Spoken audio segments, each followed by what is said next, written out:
I now give the floor to His Excellency Subrahmanyam Jaishankar, Minister of External Affairs of India.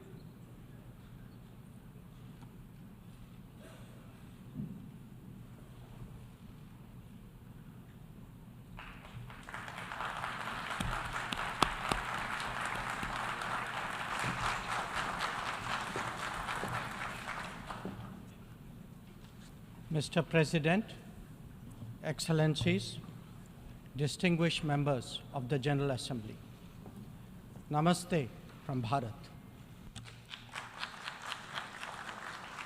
Let me begin by expressing our felicitations to the President of the General Assembly, His Excellency Denis Francis, and our fullest support to the 78th UNGA's theme of rebuilding trust and reigniting global solidarity. This is an occasion to take stock of our achievements and challenges, even while sharing our aspirations and goals. And indeed, in regard to both, there is much that India has to share. Mr. President, the world is witnessing an exceptional period of turmoil. As it is, structural inequities and uneven development have imposed burdens on the global south. But stresses have been aggravated by the impact of the COVID-19 pandemic and the repercussions of ongoing conflicts, tensions, and disputes.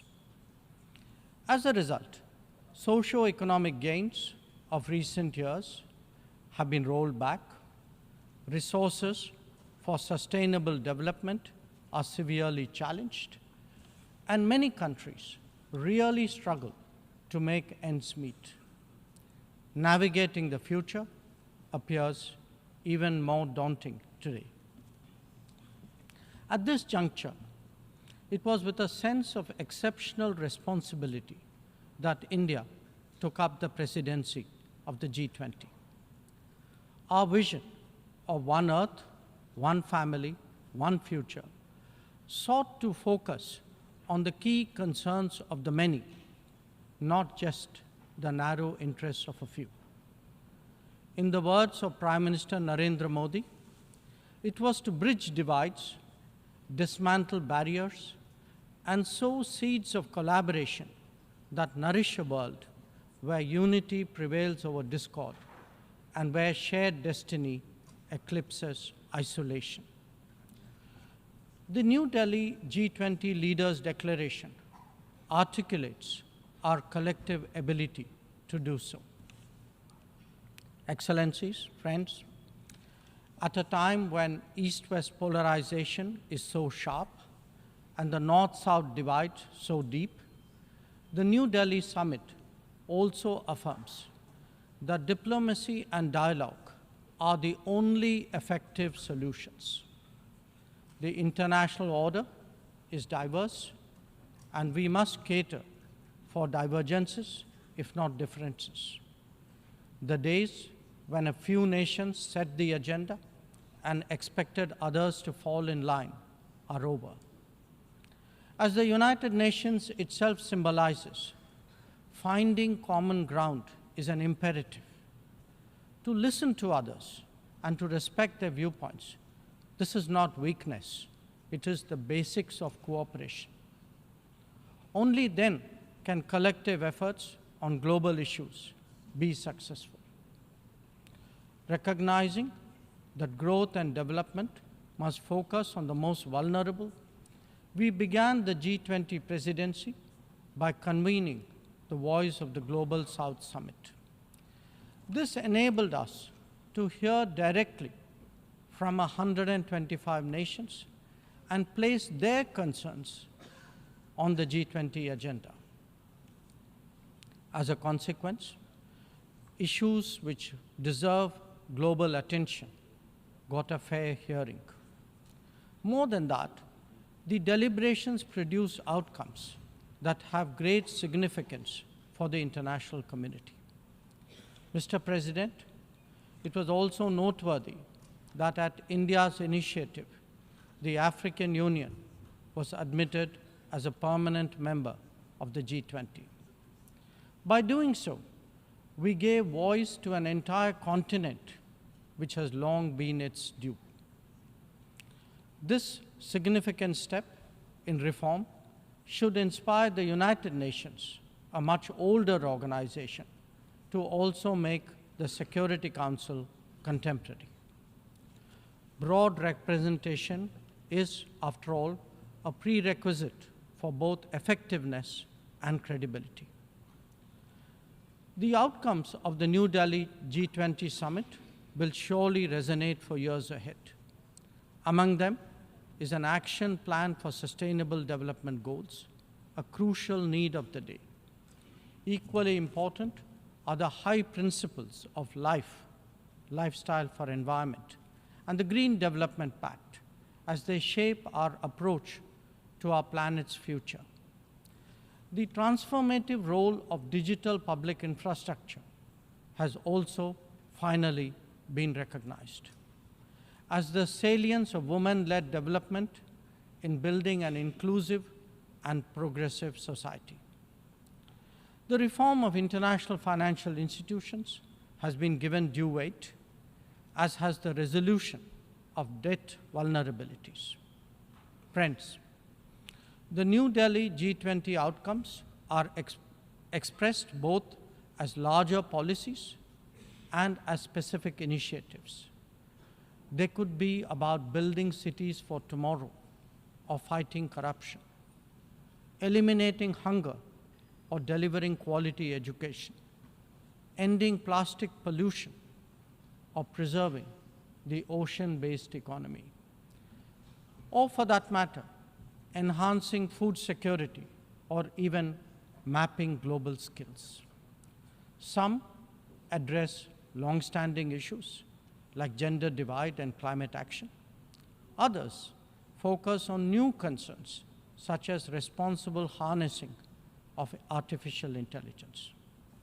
All in all, we have placed for the world's consideration a set of actionable propositions, constructive solutions, and new directions.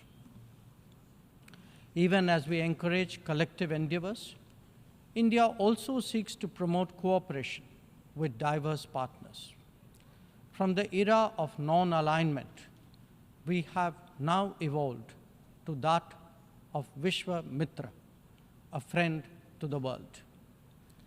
This is reflected in our ability and willingness to engage with a broad range of nations, and where necessary, harmonize interests. It is visible in the rapid growth of the Quad, a mechanism today so relevant to the Indo-Pacific. It is equally apparent in the expansion of the BRICS grouping of independent-minded nations, or in fact, the emergence of the I2U2 combination. Recently, we hosted the creation of the India, Middle East, Europe Economic Corridor, IMEC. The forging of the Global Biofuels Alliance was another notable development. This willingness to work in an open-minded manner on specific domains is now a defining characteristic of the emerging multipolar order. Mr. President, all nations pursue their national interests. We, in India, have never seen that as being in contradiction with global good. When we aspire to be a leading power, this is not for self-aggrandizement, but to take on greater responsibility and make more contributions. The goals we have set for ourselves will make us different from all those whose rise preceded ours. India demonstrated this during the COVID through the Vaccine Maitri initiative. Our endeavors, like the International Solar Alliance and the Coalition for Disaster Resilient Infrastructure, have gathered wide support. Our espousing of the International Year of Millets is enhancing global food security today. We have built development partnerships with 78 nations across geographies. And we have also been first responder in disaster emergency situations. The people of Turkey saw that in February, as did those in Syria. Our commitment is understandably even greater closer home. When Sri Lanka experienced a severe economic crisis, it was India that first stepped forward. But even in distant regions, partners such as the Pacific Islands have appreciated our contributions to meet their needs in health, in technology, and in climate action. Mr. President, the most populous nation and the fifth largest economy in the world knows that its progress makes a real difference to the world. Especially so when so many nations identify with us for reasons of history, of geography, and of culture. They follow our experiences closely and evaluate our solutions for their larger relevance. Last week, the United Nations assessed progress towards achieving SDGs. The mood here reflected the struggle to overcome challenges, especially those of resource paucity. It is therefore vital at this midway that we expand our capacities and regain our confidence. As the largest contributor to meeting SDG targets, India's achievements should give heart to others on this journey. After all, the Global Multidimensional Poverty Index records that we have halved the global MPI value in the last 15 years, lifting 415 million people out of poverty. That progress has now moved on to a higher level with ambitious socio-economic initiatives covering financial inclusion, food and nutrition, health and water supply, as well as energy and housing. We are seeking to demonstrate that social welfare need not be the sole prerogative of the developed world. Excellencies, programs underway in India highlight the transformational role of digital delivery of public goods.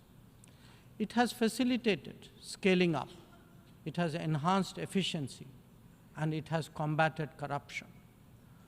The national objective of leaving no one behind is forging ahead in so many dimensions. Moreover, the democratization of technology has opened mindsets, instilled confidence, and inspired innovations. Excellencies, in our deliberations, we often advocate the promotion of a rules-based order. From time to time, respect for the UN Charter is also invoked. But for all the talk, it is still a few nations who shape the agenda and seek to define the norms. This cannot go on indefinitely, nor will it go unchallenged. A fair, equitable, and democratic order will surely emerge once we all put our minds to it. And for a start, that means ensuring that rule makers do not subjugate rule takers. After all, rules will work only when they apply equally to all. Mr. President, we must never again allow an injustice like vaccine apartheid to recur. Climate action, too, cannot continue to witness an evasion of historical responsibilities. The power of markets should not be utilized to steer food and energy from the needy to the wealthy.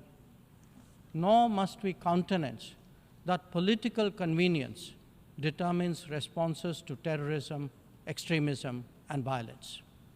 Similarly, respect for territorial integrity and non-interference in internal affairs cannot be exercises in cherry picking. When reality departs from the rhetoric, we must have the courage to call it out. Without genuine solidarity, there can never be real trust. This is very much the sentiment of the Global South. Next year, the United Nations will be hosting the Summit of the Future. This should serve as a serious opportunity to drive change, champion fairness, and reform multilateralism, including the expansion of the Security Council memberships. We must address global challenges imbued with the conviction that we are one Earth and one family with one future. Excellencies, friends, India has entered the Amrit Kal, a quarter century where greater progress and transformation awaits us. We are confident that our talent and creativity, now so visibly unleashed, will power us forward. The world saw a glimpse of what is to come when our Chandrayaan-3 landed on the moon.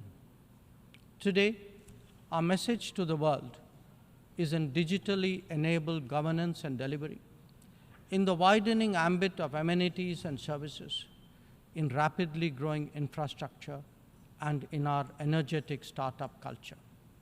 It is visible too in vibrant cultural expressions, such as in the arts, yoga, wellness, and lifestyle. Our latest assertion is in a path-breaking legislation to reserve 1/3 of the seats for women in our legislatures. Mr. President, I speak for a society where ancient traditions of democracy have struck deep modern roots. As a result, our thinking, approaches, and actions are now more grounded and authentic. As a civilizational polity that embraces modernity, we bring both tradition and technology equally confidently to the table. It is this fusion that today defines India, that is Bharat. I thank you, Mr. President.